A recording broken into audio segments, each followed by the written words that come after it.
s'il te plaît.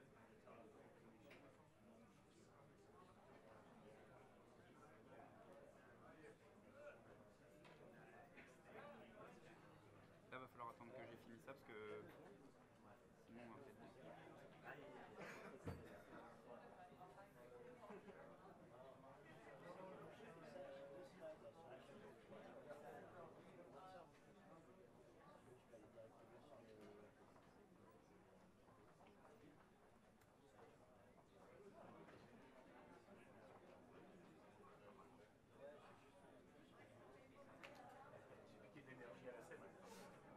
C'était là que se passaient les meilleures choses. Je me suis dit que c'était la meilleure énergie. Alors ça, je connais pas le mix de l'INSEP. Je m'en occuperai dans quelques mois.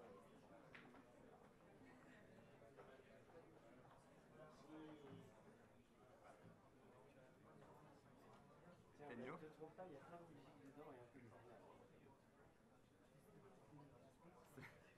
En live sur YouTube. Yes. Great. On vient de prendre 20 vues de plus.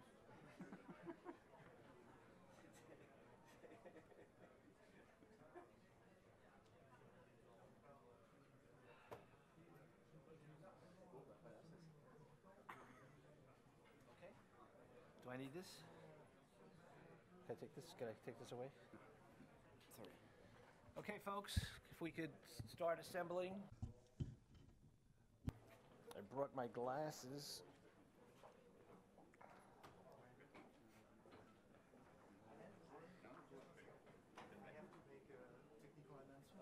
Is Jonathan Smith here?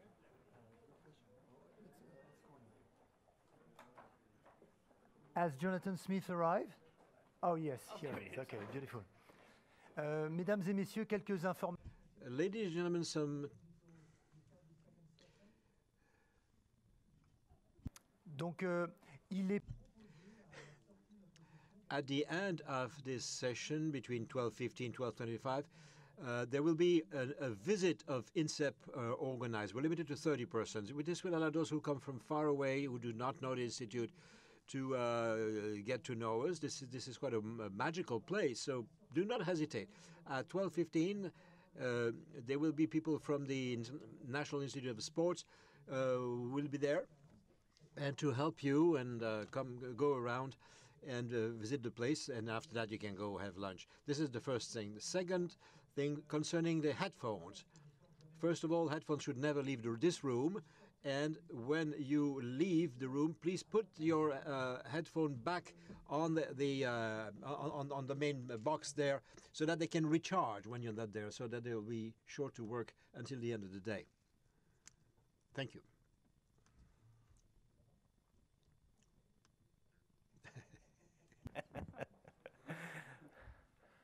Bon après-midi.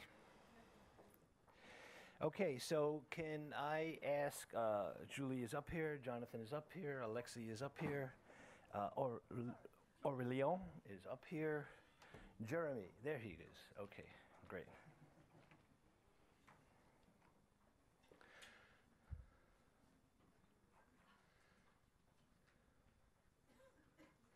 You know, the collective visibility, the visibility of the folks that have been presenting to us is in the hundreds of millions.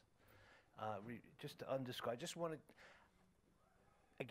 to keep coming back to reminding us that we are in this together to take our energy, take our network, take our influence, and globalize it, because the scientists are telling us we should have done things yesterday, and the marketplace is telling us it's going to take a long time to get there. So we have to reconcile those challenges. And okay, so we're very lucky. I mean, there is no more complex event of any kind. Not only a sporting event, but there's no more complex event of any kind than putting on the Olympics. You're talking about 300 participating countries, 100,000 visitors, 10,000 athletes, decades of planning, relationships with host communities that involve billions of dollars of infrastructure investments, tremendous amount of visibility, legacy obligations.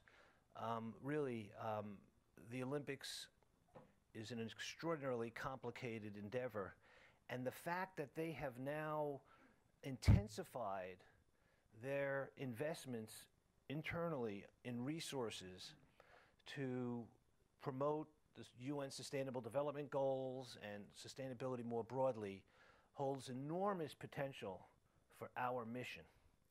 I was lucky to be one of the reviewers of the forthcoming IOC's environmental strategy, which will be released next month? The summary's been released, but the full one will be Full. September. And I could tell you that it is a very ambitious and progressive document that if all businesses carried out, we would be in much better shape. So we are really very lucky to have had the continued interest and support from the IOC for the creation of our efforts. And today we've got Julie Duffus, who is the Olympic Movement Sustainability Manager, which is I guess we're going to hear a pretty important job. Julie?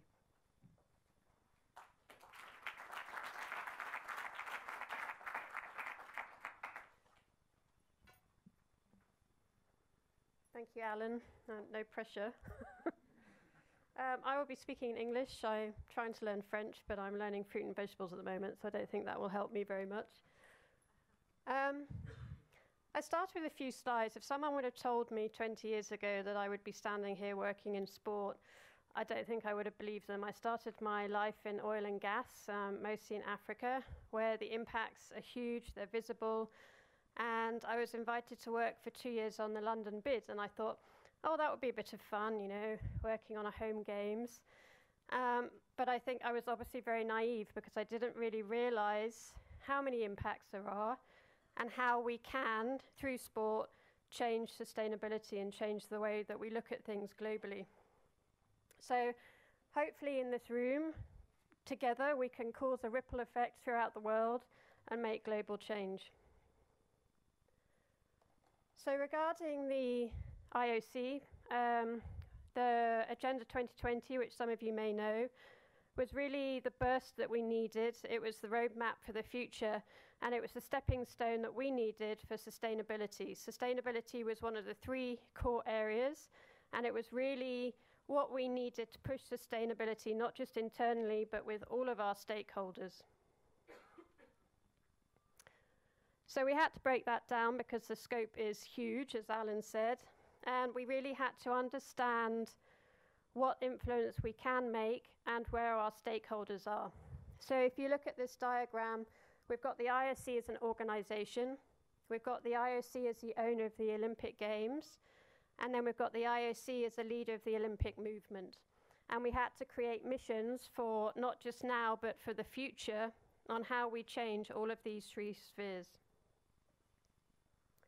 We did a lot of consultation, and we had to prioritize. We wanted, obviously, to include all of the 17 SDGs, but that wouldn't be realistic, so we broke it down into just 5.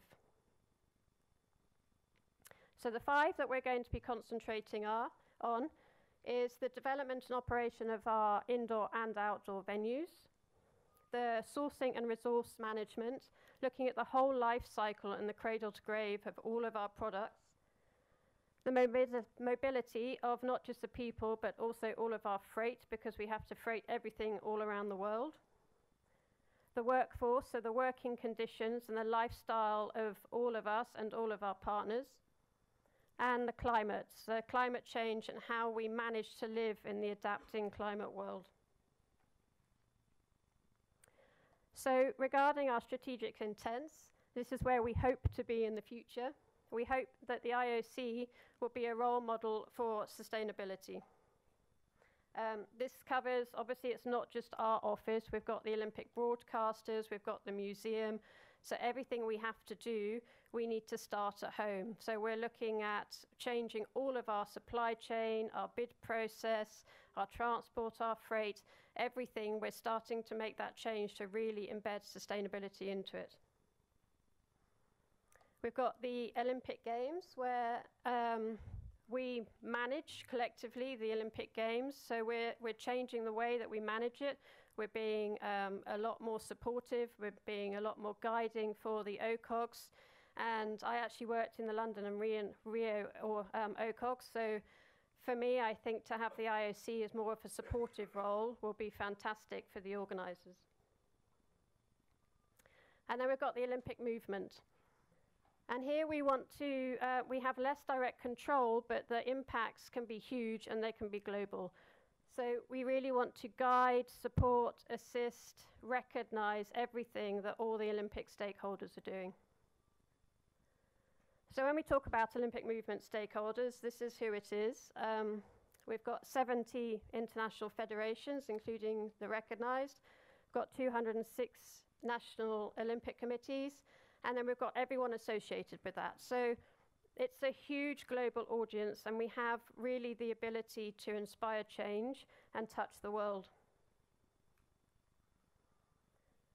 So this year we've made a lot of commitments to all of those stakeholders. So I'm just going to run through a couple of them. I won't go into too much detail. But we're going to exchange as much information as we can. We're going to be working with world experts on how to use best practice. We'll be developing guidelines, ongoing support. We are going to implement an ambassador program to raise awareness, and a lot of communication along with that to tell people what we're doing and being transparent. So regarding this year, we've actually already kicked this off. We started with our first workshop a couple of weeks ago. But we're going to be creating a lot of workshops, a lot of working groups, and we invite anyone who would like to join us. We're looking at continental forums with all of the National Olympic Committees. We're providing technical support to whoever needs it, communication support. We're going to create an expert database which will we share it with anyone. The ambassador program, as I just spoke about. And we're going to be gathering case studies, mainly so that we can give recognition to those who are doing the best that they can regarding sustainability. That's it, but I also have a little bit of a random end to my presentation because actually Alan mentioned mercury earlier, and last week, I don't know how many of you know, but the Minamata Convention from the UN was launched. This is something which I worked on last year, and this is, I think, to me, sums up why I love the Olympics, because it's not just about the big venues, it's not just about the athletes, it's also about all the others that we can touch. And this little example is working with the mercury in our medals. We managed to get rid of all mercury in our gold medals and really change the way that Brazil use mercury. And I know since then the Brazil Coin House has now banned all mercury in their gold, so pretty happy with what happens. But I've never actually shared this video with anyone. It's one that I used internally to try and engage the internal directors on why it's important. They didn't like the video, so I never shared it, but it's very short, but I thought that this would be a good end to my presentation on how to inspire people.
It almost makes me cry. So thank you. You know, we all could work on the Olympics for the rest of our lives. Seriously. You know, I used to work on mining wastes. It was one of the issues that I worked on when I was doing science. Some of you already know, for every ounce of gold acquired, 30 tons of waste is produced. 30 tons of waste for every ounce of gold acquired. And how does that relate to mercury? The gold is extracted through cyanide leaching, okay, a lethal process, and one of the byproducts is mercury. So the fact that the Olympics is cleaning up its supply chain, you know, small things lead to big changes. They're just saying, okay, we just want to change the metals. We just want to change the metals, but that's going to get global visibility. And hopefully the gold mining industry will change as a result of it. And you and Jeremy need to connect because he's doing some great stuff you're going to hear about shortly. Jonathan Smith from Scotland is doing more than golf, which he'll tell you about, but he has organized, he's organized more of the golf industry around the world than any other person. And golf is a moderately popular sport in some parts of the world. And I want to thank you for all your work and thank you for being here.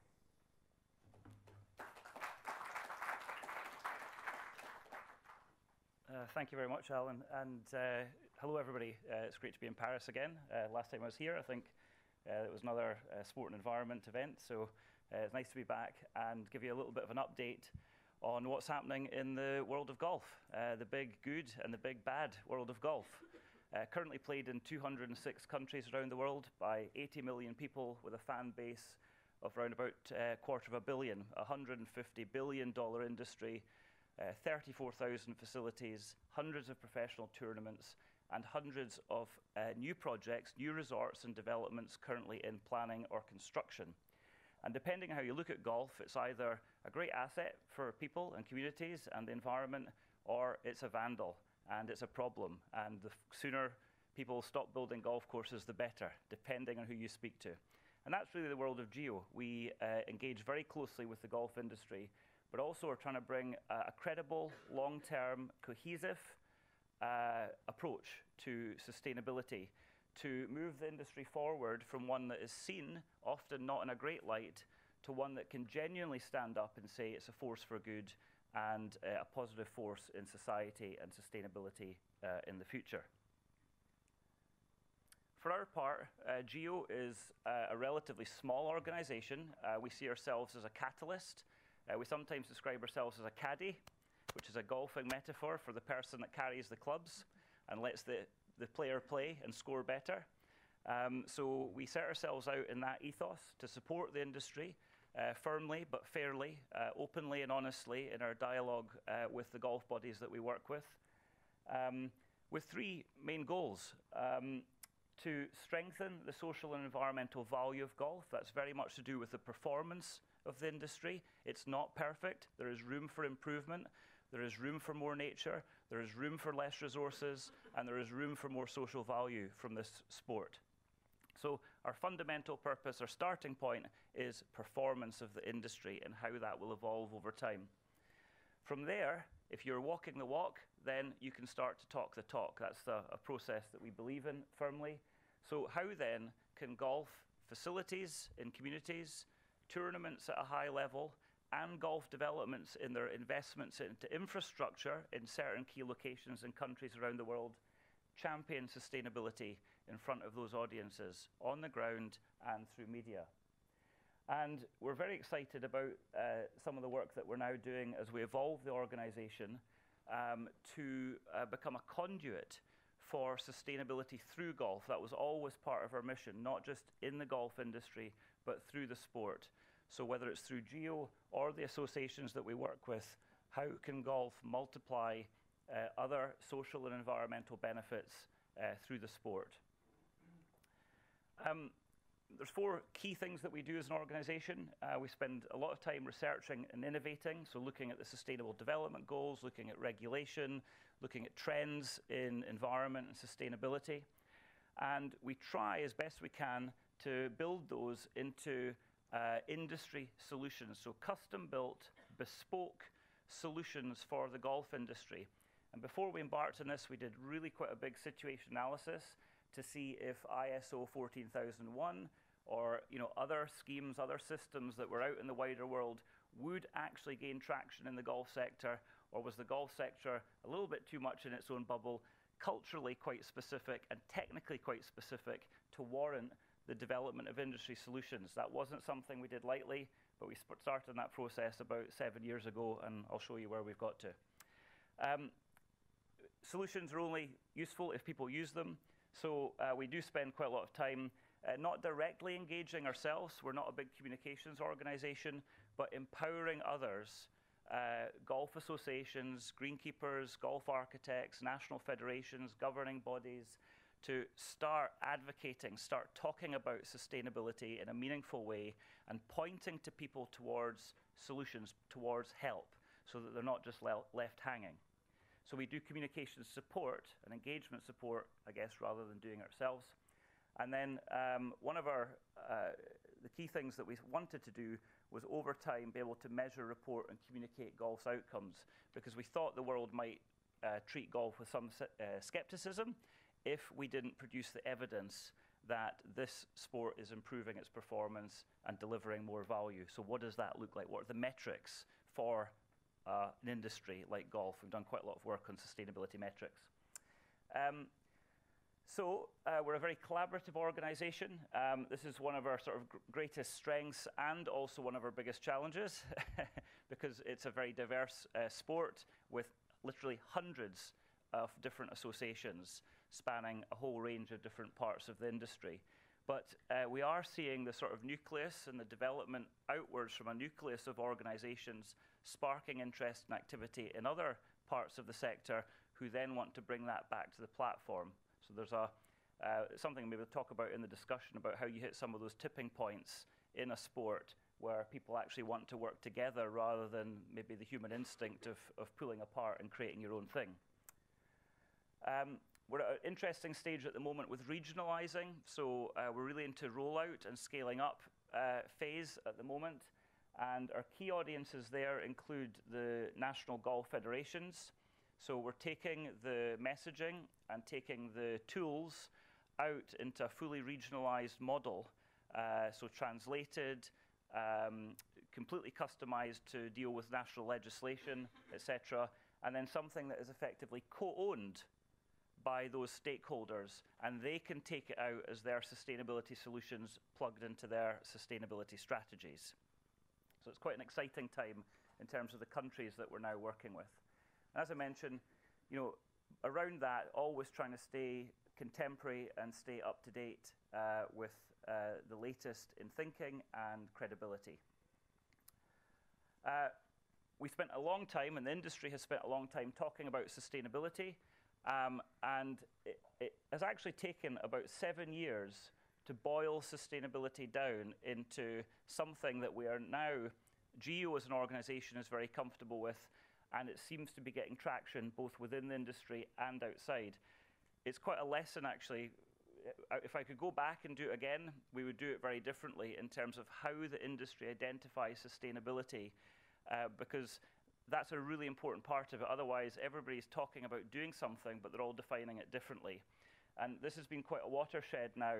Golf organizations talking about sustainability against 3 very, very simple and very practical themes: to do as much as the industry can for nature, because it's obviously a landscape and ecosystem-based sport, to do as much as it can to conserve resources, that's water primarily, but also energy and materials, fertilizers, pesticides, all wrapped up into that. And then how much can this sport do to support communities? So there's multifunctionality, there's access, there's inclusivity, there's a diversity agenda, all wrapped up in there. And that is starting to chime, I think most importantly, with the grassroots clubs that are now registering in our programs. They're finding that a very practical method to get their heads around what was previously a difficult subject. And this is the sort of centerpiece of a lot of our work, is how can we disseminate information out to the industry and gather evidence and data and stories back through a clever piece of technology. We've invested a lot in the last 18 months in this platform called On Course, which is a sustainability technology platform for golf. Currently well advanced for management, and we're about to develop a tournaments model, or module, I should say, for this. So what this does is it passes out all the guidance and sort of best practice out to people in the industry. They can use that to assess their own performance. They also agree to share it with national associations and with GEO, and then it feeds through into a verification and certification process, which is measured against voluntary industry standards.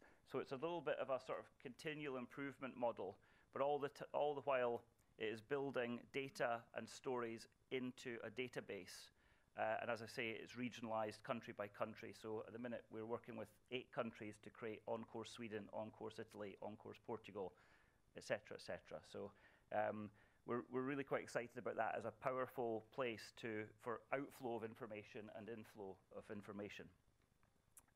And that's just very briefly to make it look alive and real. That's what it is, a very simple, user-friendly app. And then we did take this final step of trying to give credible recognition to real leaders in golf. And for various reasons, we became members of the iSeal Alliance, which is 25 major eco-labels or sustainability assurance systems in the world. And GEO is currently the only sporting-based label, which is quite interesting when we speak at the iSeal conferences and say it's golf. And then people look back at us from the primary industries and the environmental movement and say, what's golf doing in the room? And then we can explain how the sport has invested in developing the standards and the verification systems and the reporting systems to meet the criteria.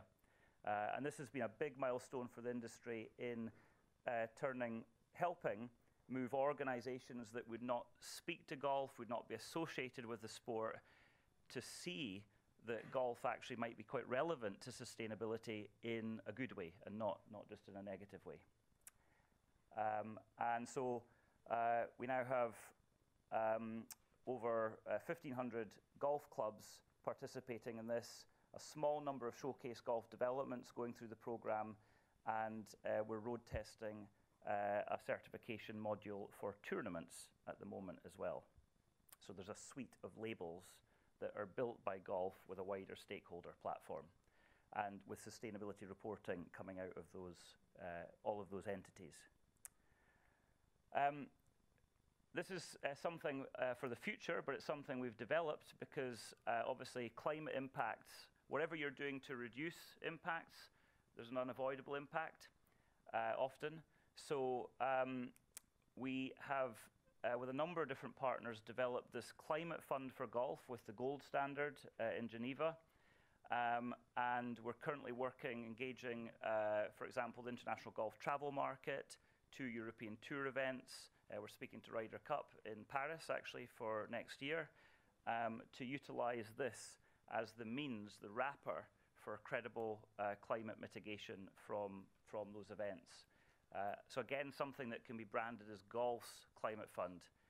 We pinched the idea from Fair Trade, who built a climate fund on the back of the Fair Trade labeling and certification system. So it was somebody else's idea, but we thought it was a good one.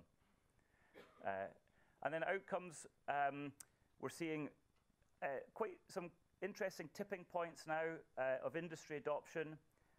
Certainly a spread of grassroots engagement, that this is a good thing to be doing, and these programs are a helpful way to do it. We are starting to report credible data and stories, so that's at a grassroots level, but we'll be producing the first national sustainability reports for the Netherlands, Sweden and Switzerland going into 2018, because there'll be enough data in the system to start to produce those national reports, and they will be produced by the Golf Federation and Geo providing the sort of third-party input to make sure that's credibly reported. And I think maybe most importantly, we genuinely are seeing real results in nature, resources, and communities. More clubs doing more things for nature, more naturalization, less water, less pesticides, moving to organic, more social value in developments and clubs, and more tournaments getting involved in that agenda, really integrating it into their work, which is one of the tipping points we think is quite exciting when you do capacity building, but then it sort of hits a tipping point and it becomes integrated. We're starting to see that, which is encouraging. And for the golf fans, it's helping the game's image. We're seeing this as a self-regulatory system, so it's giving the industry influence in those conversations. And we're also seeing governments and corporates dipping further into their pockets to support the growth of the game as a sustainable sport going forward. So that was a bit fast. I hope for the non-Scottish speakers in the audience it wasn't too fast. But anyway, thank you very much. That was just great, Jonathan. I love listening to you. I mean, you've got climate issues, biodiversity issues, water issues, chemical issues. People who practice golf are, often economic elites, cultural elites, political elites. So in terms of getting the message out, I was thinking of the well and the clubhouse, and there's just so many great things that you're involved in that it's just such a big issue, and it's just golf. Okay, so now we're going to hear from Alexis Leroy, who's the founder and CEO of Allcot Group. So goes without saying that the greatest ecological threat that humanity, that all species are facing is climate change. Never faced anything like this before, and it's still worsening. And probably, I think indisputably, the most important agreement ever reached internationally to advance that, the Paris Agreement. So we're going to hear from Alexis Leroy about carbon trading, carbon control, carbon offsets, and the Paris Agreement.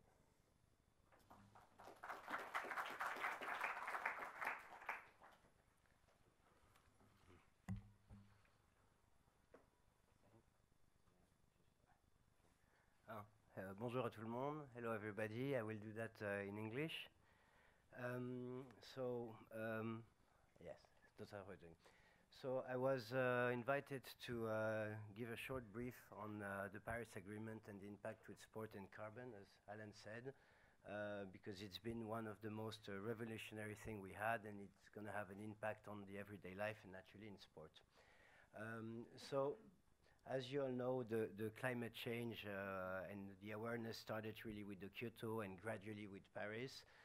Climate change has a dramatic impact on many sports, and the sport is a very good traction to be used as a showcase on how it can be seen. We've seen it recently with the Winter Olympic. Many of the venues today could not be used as they were a few years ago. We saw it in 2014 in the Australian Tennis Open, where they implemented new policies the following year. And it's true as well with golf, not only because of the service that they've done, but the drought has a direct impact. It's true with the marathon, where you had venues which large injuries, and among the 200 runners that needed medical attention, 30 of them was needed to go to hospitalization. And basically the sport for us is a direct temperature media to see how the sustainability can be implemented in the sorry about that. That can be implemented in the everyday life. Sport brings togetherness, and as Alan was saying today, the issue is, even if we have an agreement which is historical, the Paris Agreement, 197 countries signed this agreement. Just to put things into perspective, in 1945, when the United Nations was created, you had 50 countries only that signed the Constitution of the United Nations. And this agreement is meant to address exactly the issue of the climate change. It has a very complex rule because to put 197 countries together, it is very complicated. And the main point it's supposed to address is temperature. So temperature rise, how can we reduce that? Even though the planet is a living entity, the idea is to find legislation that will allow us to gradually limit the increase of temperature. And that has to be done through finance. So those are really the key points that are being tackled by the Paris Agreement: temperature, finance, differentiation, emission objective, burden sharing, review mechanism, and climate damage. Basically, the temperature objective is to limit the increase by 2 degrees and to find a point where the cap will be reached suddenly, and we will go into carbon sink, meaning a reduction of the increase. The finance, concretely, is the deployment of $100 billion by 2025 in order to support technology or to have action on the ground to limit the climate damage. The differentiation is, for once, we have an agreement where developed countries and least developed countries agree to work together and have a transfer of technology and of funds. The emission objective is by 2050, every country has its own contribution, but in average to reduce 30% by the level of 1990. The policies, to give you perspective, in Europe is to reduce the level of emission by 80% compared to the level of 1990. So it's a strong commitment. The burden sharing goes back to the finance, and there shall be a review mechanism that will happen every 5 years as of 2023. And the climate damage is to try to rescue the nations that are threatened, like the island states. So the concrete effect of the Paris Agreement on the everyday life are basically a minimum, the reduction, of the impact on the climate change, and we see it with sport, we see it with technology, meaning how can we, as a global citizenship that is increasing within the next 20 years, we should be 70% of the population urban, so that means that there's a need to use the resource in a better way and to become emission effective. That also implies that even if we are more consumer, we need to consume less energy and to have a low carbon economy. And all of this, the mean to measure that is the carbon. The carbon credit is a reflection of an emission reduction. It's a unity that can be transferred as a tangible asset and that allow everybody to be on the same standard. Which brings us to the Article 6. The Article 6 of the Paris Agreement basically states that by 2021, all the signatories are going to have one single market. So to summarize and to try to make this more comprehensive, you have to think in terms of insurance. It's an asset that wasn't needed at the beginning, the insurance. It started at the middle of the Industrial Revolution, and it came into force because we realized that in the day commerce was done through sea, it was a risk. The first mechanics were not stable, and we also had issues with the mining that were blowing up. And gradually, the industrial realized that they needed to have a tool that would cover that risk. And the carbon credit respond exactly to that risk. It's a tool that can be used by states, by industrial, by citizen, and by everybody to contribute to an emission reduction. Carbon credits are issued by a mechanism which is approved by United Nations, and that, as of the Article 6, will allow everybody to have access to those markets. Carbon credit, however, exists since the 20th century. It's nothing new. It was originally invented by the Scandinavian between Denmark and Sweden. And today, everybody can already have an action, individual, to reduce their emission through the compensation and purchase of carbon credit, which allows you to measure your carbon footprints and then neutralize it. there's a variety of scope that are being used for the carbon credit compensation, which is the means of transport, the consumption of energy. It can go as far as your supply chain. And as an illustration, SandSI, since its creation and still today, has always been compensating their greenhouse gas emission.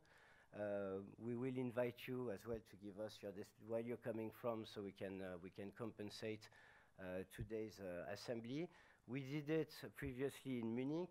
The result in Munich was 23 tons, with the two main contributors that flew from the US, Alan, and from New York, and myself in the day from Mexico. And basically, the 23 tons of CO2 is equivalent to 50,000 miles in a car. It has a great impact. It could be 19 hectares of forest, and that's where the carbon credit translates something that is difficult to perceive and understand into something very tangible. So we invite you to give us information so we can contribute to reduce the damage that we made. Thank you.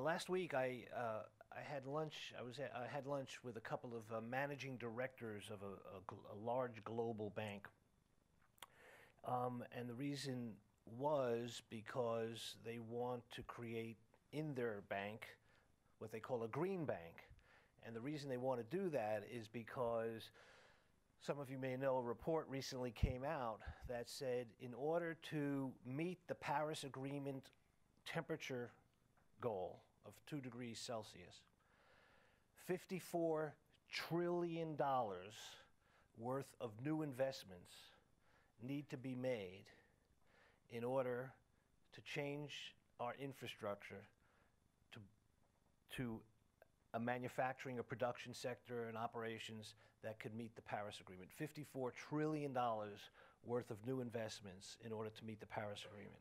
And this bank felt that they were not prepared to take advantage of these great opportunities, and banks are now creating these little green bank sections. We need to guide those investments. We in this room, we who we network with, need to guide those investments, and I would say that one of the most important areas we need to do that relates to forestry management. The pressure on forests in the future for fuel, biofuels, for fiber, for food, of course for habitat preservation, is just going to grow astronomically. I don't know if this is still true, but we're losing about an acre of tropical forest every second. I think there's 32 million seconds in a year, and I think last year we lost 38 million acres of tropical forest, more than an acre a second. When I started the Green Sports Alliance in North America, the first organization I partnered with was the Forest Stewardship Council. If you want to protect your water, you protect your forests. If you want to address climate, you protect your forests. If you want to protect biodiversity, you protect your forests. Forest Stewardship Council is the only certification for forestry that is accepted by all environmental groups. It's the most ecologically intelligent forestry certification program. I'm honored that FSC is going to partner with SandSI. And Aurélien, répétez? Aurélien. Okay. Sautière is the executive director of FSC France. And thank you so much for being here today. It's a pleasure.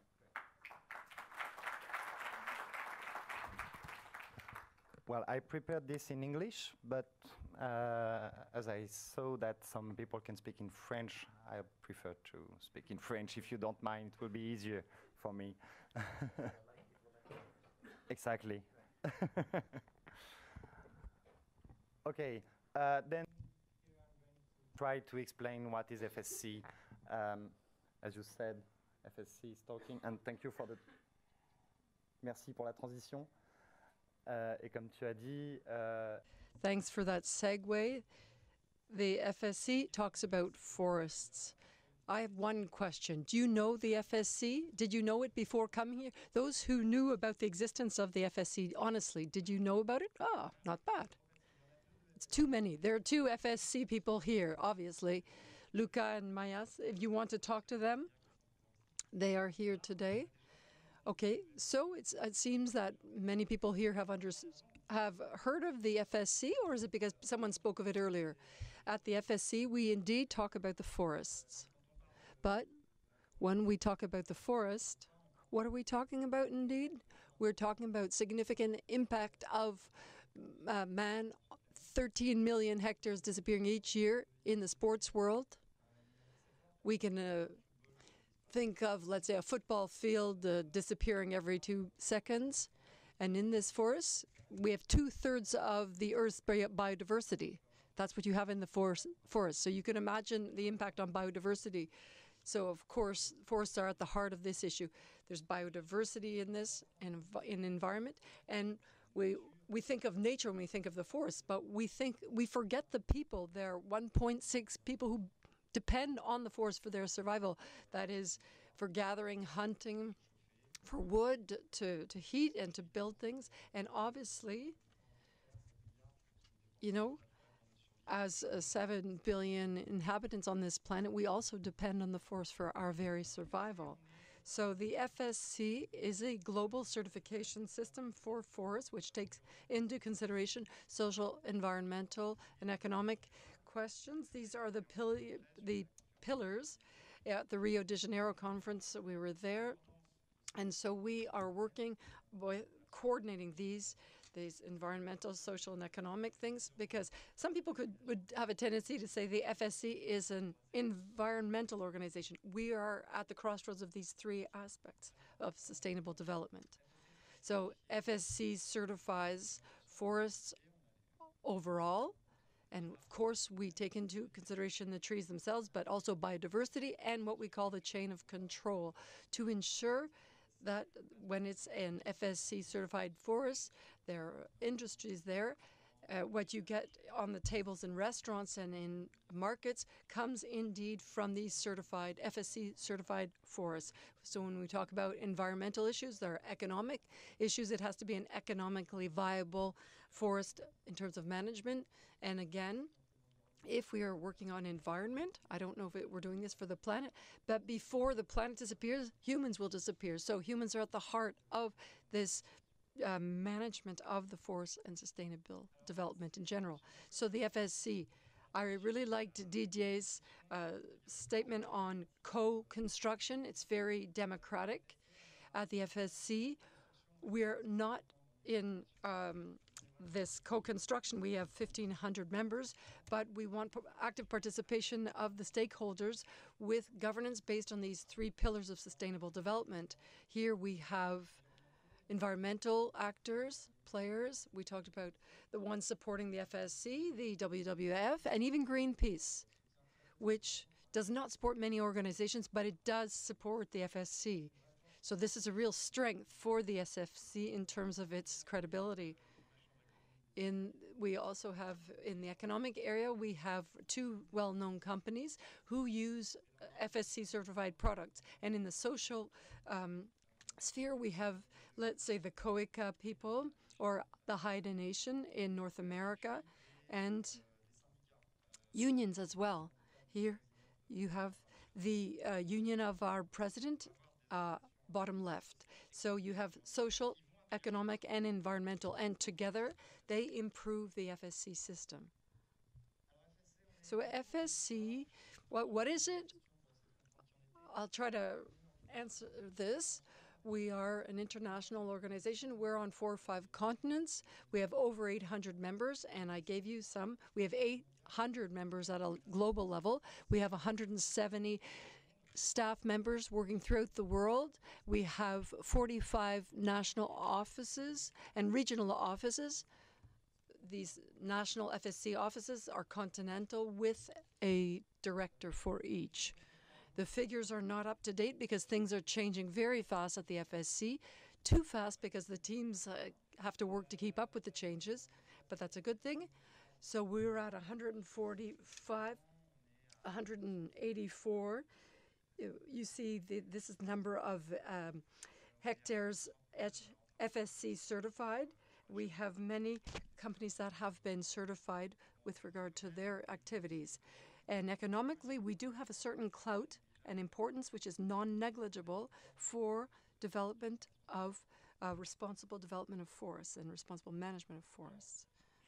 Now, I will quickly talk to you about the impact using photos. There's this baby puma cub in an FSC forest. So we carry out inventory, take inventory. We show extraordinary biodiversity, and of course it's cute, it's lovely, but there's also ordinary biodiversity which has to be taken into account.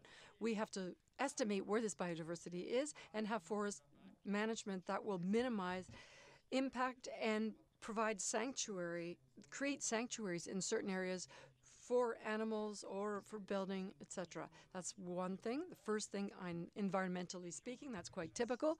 And again, we have a social aspect. We take into consideration the rights of the native peoples. There are sites where native people have certain sites, and there's a lot of animism within these native groups. And we have people who live in the forests, around the forests, and working together with mandatory consultation. We discuss with the people who live around these forests to see what are the best times to fell trees. Where do we have biodiversity that we have not identified to enable ourselves better to know the forest than, as opposed to just using some matrices. So this is the human participation, which I think personally and for the FSC is very key to our success. FSC is also, as I've said, we work on forest management, but also products that go to the end user. We're a marketing tool to show your commitment with responsible forest management. So wood, for those who don't know, our finished products can be either wood or cardboard. This is our marketing toolkit. This is our logo, humans with animals. It says Forest Forever, and it enables us to show that these are products come FSC certified forests. And some people didn't know that paper and cardboard come from wood. And then there are tables or, let's say, construction materials, which are FSC certified. Here you have several companies that work with sports or organizations that have used FSC for their communication campaigns. And you see there's the UFA, which is bottom left, the UEFA, which has used the labels that were SFC labeled. We didn't see France, Portugal. Here, bottom left, you have an FSC label certified by the FSC. So you have paper that has been managed using our FSC principles. Here again, you have paper up top, and then you have the metals from Rio de Janeiro, which were made of wood, coming from FSC certified forests. And at the velodrome at the London Olympic Games was certified by FSC, and many buildings also for the London Olympic Games or the Olympic Games, for instance, in Rio. All the beds, if I'm not mistaken, were FSC certified for the Olympic Games in Rio. And these are the beds for the athletes. So you see that we have many products that can be used at sports events that are FSC certified, something simple, such as paper, but it can also be things like tables that are FSC certified. You just have to have the FSC certified label. When you buy this product for your events, you guarantee that it comes from the certified forests. For bigger events, we can also have FSC certified products. And just to show you, we had podiums that were FSC certified. I won't give you all the products, but I thought that this was a nice photo when we're talking about sports, just to show you a few champions from the Rio Olympic Games. These athletes are on FSC certified podiums. So what I want to say is that Olympic Games are very involved with the FSC.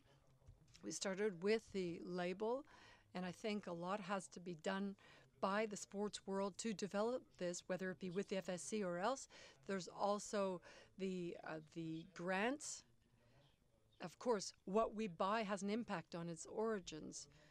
This also, this is a way to try to to show the value for the stakeholders with whom you work. So I hope you now understand what the FSC is. Okay, now after this presentation, I'm wondering who has heard of the FSC. If there are hands that have still not been raised, that means someone has fallen asleep. Thank you. One of the easiest and most meaningful things you could do is, everybody should be buying FSC papers. Toilet paper, bathroom tissue, game day programs, media guides, concession napkins.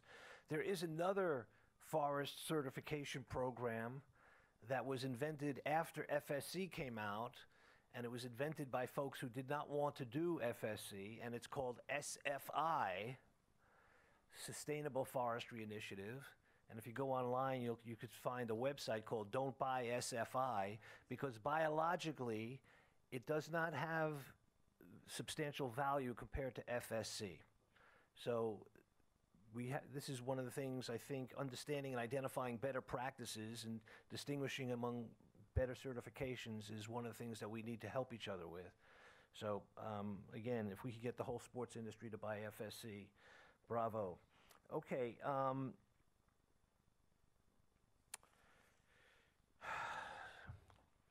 Broadcasting.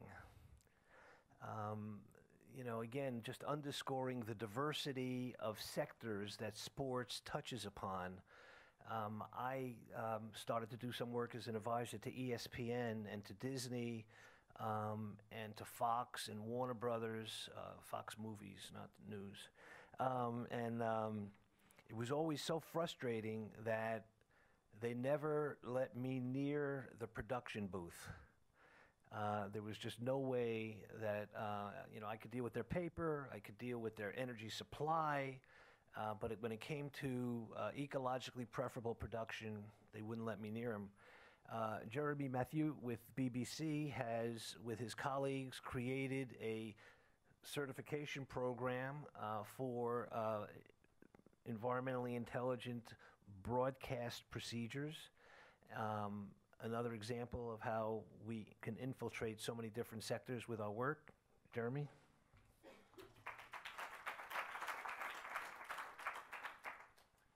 Thank you, Alan, for the introduction. Congratulations, everyone. We almost made it through the morning. It's the last presentation, and lunch will be coming up after that.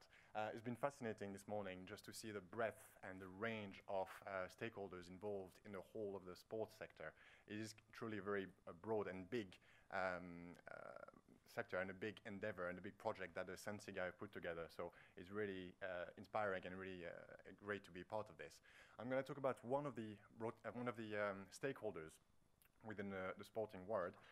Sport broadcasting hasn't necessarily been at the heart of the project so far, and there's been some projects, but I'm going to talk about an initiative that started in the UK about 6-7 years ago, which is called Allcot.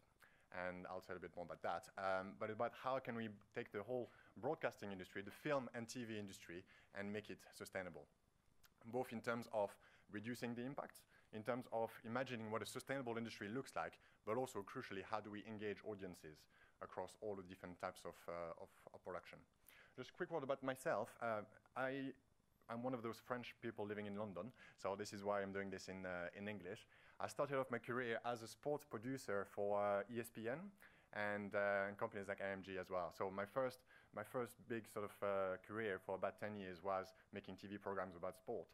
The more I started to care about climate change and environment, I decided to leave and say, I'm done with TV, I'm done with sport, I want to do sustainability. So I did a master's and I educated myself on all this, just to find myself at the end of this, finding a job at the BBC doing sustainability and TV, and now talking to all of you guys in terms of sports and broadcasting and sustainability. So I see it as recycling my past skills and experience and contacts in a way to not let them go to waste.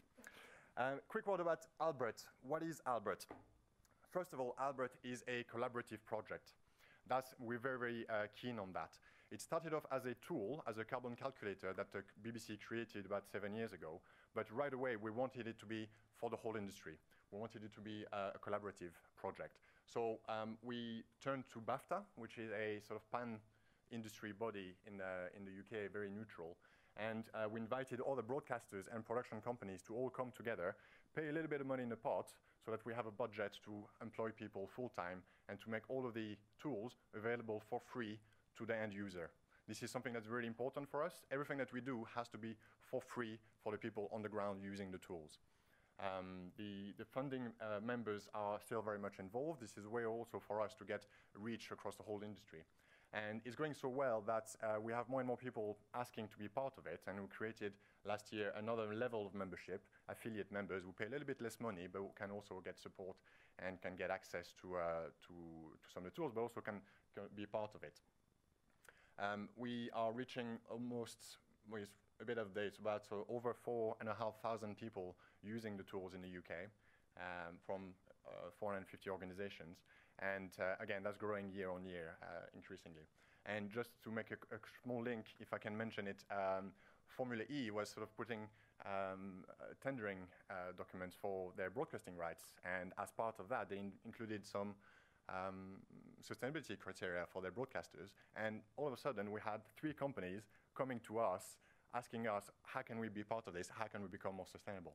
So it's a very tangible, very practical way in which an action by a organizing event can sort of have a direct impact across the whole stakeholder. This is, very much what we're about. So collaborative, free for the end user, and based on a very sound understanding of the reality of climate change. It's not about how can we do a little bit less bad. We really want to put it in a mindset of how can we imagine a truly sustainable industry and how can we get there. So collaborative project, but it's also a set of tools, and I'll just mention some of them. We have a calculator to measure our impact and monitor it, a certification process to not just monitor, but actually go towards doing good and be visible in doing this. We have a training course, which is probably the sort of the jewel in the crown, I would say, in terms of building engagement. A lot of communications, and this is what I'll talk about today, but just to give it a nod, we have some work project as well around how do we help editorial colleagues from screenwriters, commissioning editors, producers, directors to figure out how to bring this into their programs, into the content in many ways, and not just sort of documentaries, but anything from drama to comedy to fiction to entertainment. How can we make climate change sustainability real across all outputs? Something we're really keen on. And we're trying to change the whole infrastructure as well. Through the Creative Energy Scheme, we are helping anybody, any organization within the broadcasting industry to pool their electricity procurement together so that we can go to a 100% renewable company and help get those companies to get a discount on clean energy. So this is a way we're trying to use our position as cross-industry for the whole industry to change the infrastructure and the whole practices across the whole sector. So just quickly, the calculator is it's an online tool. It's pretty simple. There's lots of calculators out there. We clearly wanted to do something that's usable by productions on the ground, and it's very much tailored for production teams. And it enables us to have some clear visuals on what the footprint looks like and where should we focus our impact. Also, it helps us to compare different genres, different production methods, and helps us to gather some data across the whole industry. So we know that across the TV sector, TV production sector, we're using over 40 million million liters of diesel in a year. We know that data. We know we can do something about it. It is now a mandatory requirement for all commissions from the BBC, Sky, and UK TV, which is another broadcasters. And we're talking about to other broadcasters to also make it mandatory, so that the end goal is that any production made in the UK will have to do a footprint across all genres. And we have a database of over 3,000 footprints now, so we have a lot of good numbers. Just to give you a visual, this is what the carbon impact of the UK independent sector looks like. For those of you who know Big Ben on the side there, you imagine a great cube of carbon. This is just the UK independent sector, not in-house, not film, not sport broadcasting, just the UK independent sector. So this is the scale of the challenge we're facing. And this is also just to give you an example of how it's working with sport. BBC Sport has been very much leading the way on this front, and we're having more and more footprints coming up from BBC Sport. And this is the Sport Personality of the Year was the flagship celebration of the sporting world in the UK at the end of last year, and we know we measured it, 147 tons of CO2. We can compare it with other types of programs, and we can year on year work to improve it. The way the calculator works, we invite people to do a prediction at the beginning of the production so that we get an idea of what it will be like, and we can tailor some action. And then at the end, we do a final footprint to measure what's actually happened.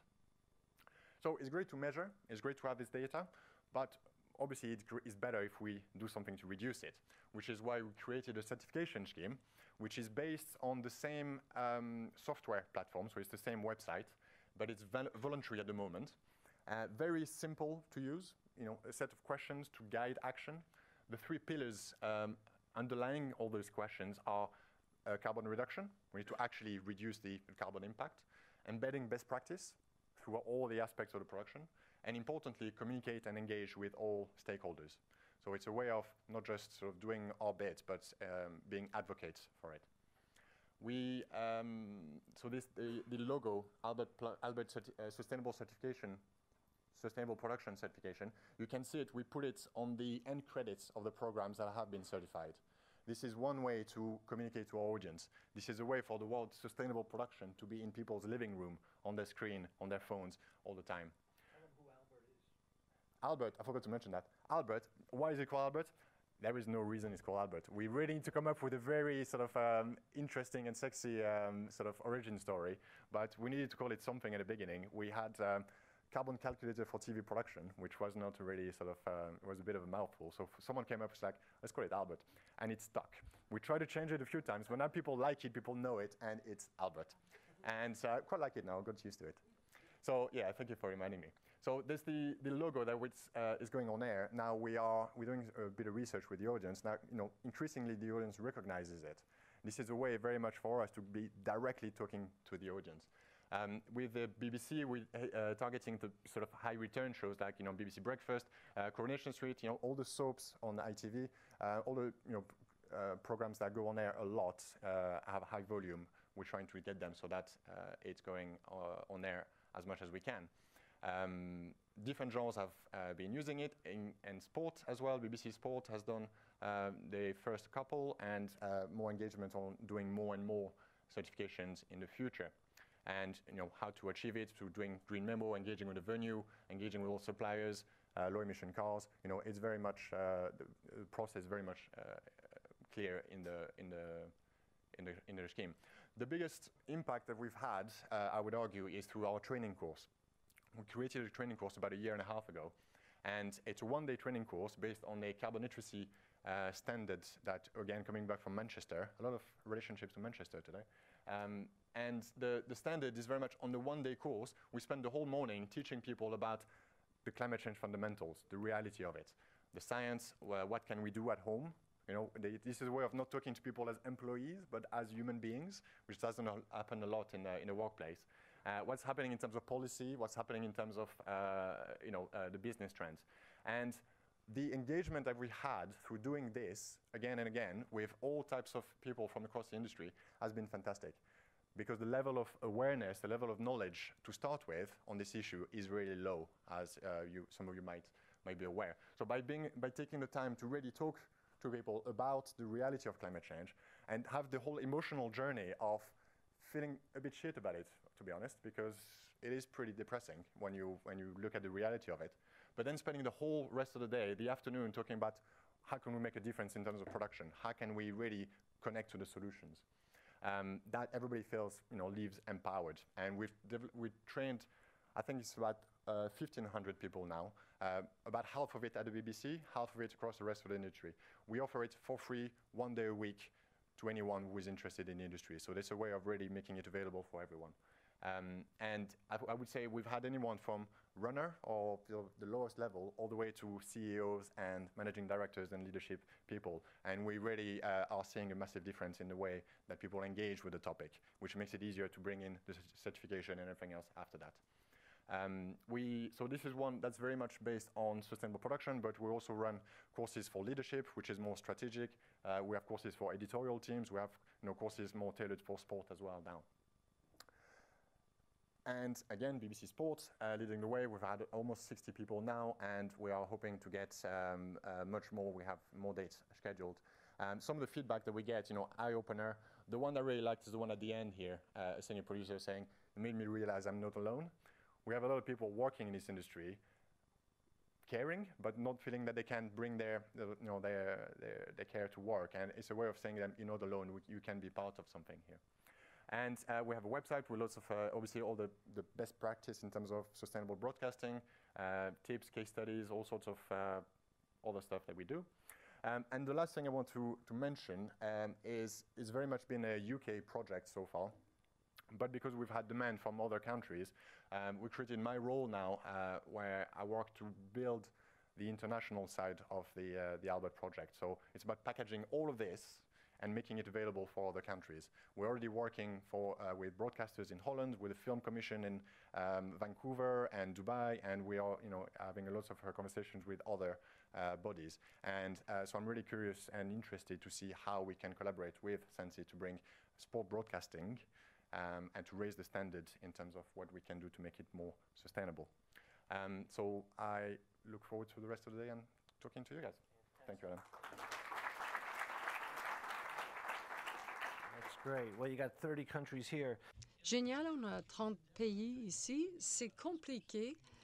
Je me souviens, j'ai travaillé sur la création des Oscars et ça nous a pris 8 ou 9 ans.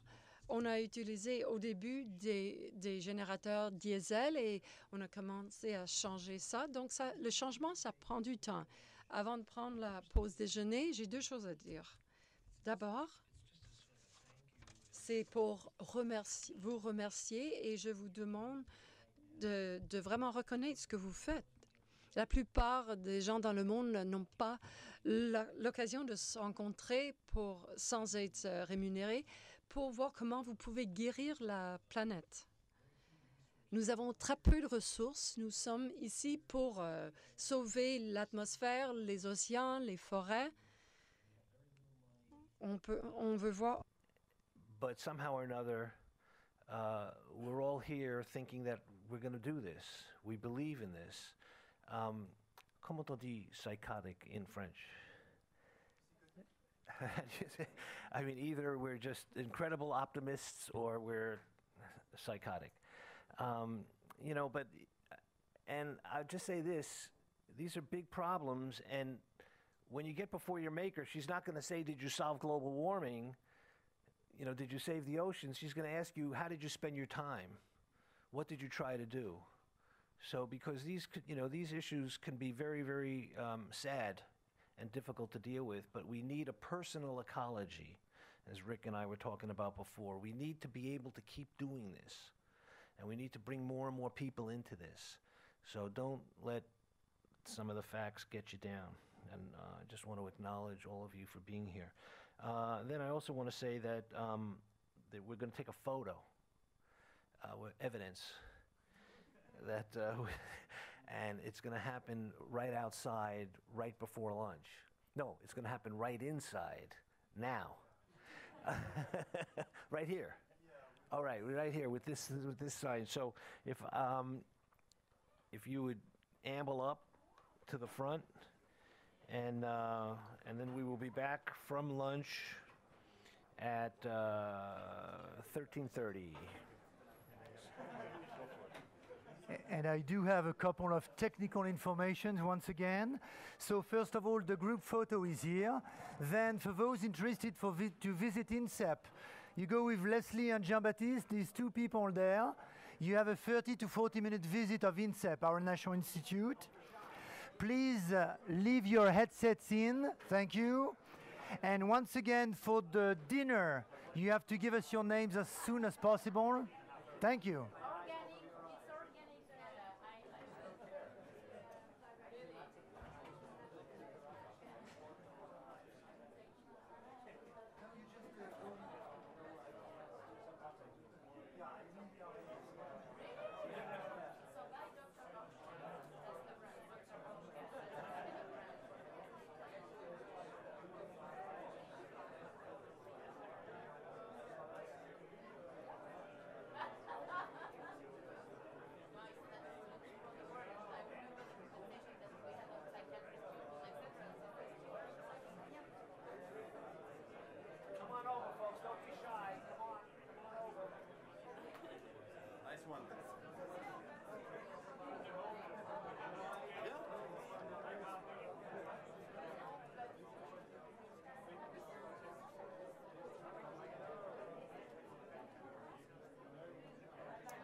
S'il vous plaît, si vous voulez bien accélérer un petit peu le mouvement.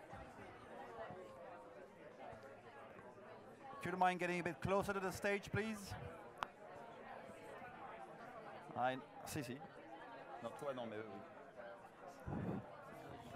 Everybody here. Il n'y a pas d'espace ici pour tout.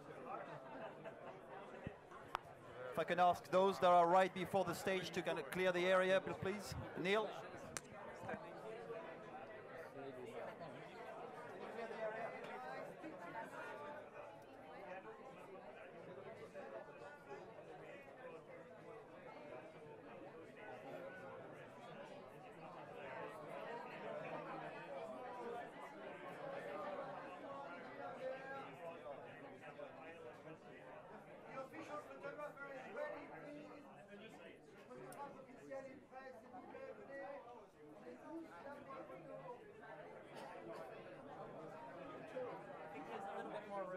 I'm